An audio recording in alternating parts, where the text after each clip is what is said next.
Свыше 2 миллиардов рублей может получить Северная Осетия из федерального бюджета. Госкредит до 2018 года республике выделят в рамках выполнения антикризисной программы. Деньги направят на возмещение коммерческих займов. Это выгоднее, так как кредит в банке выдается под 20% годовых, а госзайм в 200 раз дешевле и позволит бюджету республики сэкономить порядка 500 миллионов. Полученные средства направят на исполнение социальных программ. Для получения кредита республике необходимо выполнить ряд обязательств. В частности, внести страховые взносы на неработающее население и сократить количество недостроенных объектов. Сегодня же Кабинет министров одобрил постановление о снижении суммы оплаты за капремонт жилья. Если ранее за каждый квадратный метр нужно было платить 6,5 рублей, то теперь 5. Когда мы получили поручение главы, это было связано с тем, что социальные настроения граждан – это важный вопрос, и глава республики принял такое решение и дал нам поручение, чтобы мы снизили до 5 рублей.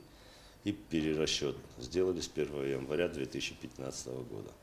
Правительство также поддержало инициативу о внесении изменений в программу содействия занятости населения. Часть работ должна профинансировать республика. Сейчас на это изыскиваются деньги. Особое внимание уделят трудоустройству инвалидов, в том числе и в районах. Кроме того, Кабинет министров внес изменения в закон о социальном обслуживании населения. Теперь социальные услуги бесплатно могут получать и вдовы участников Великой Отечественной войны, и бывшие несовершеннолетние узники концлагерей. Яна Гайгиева, Заур Цеов, Осетия ТВ.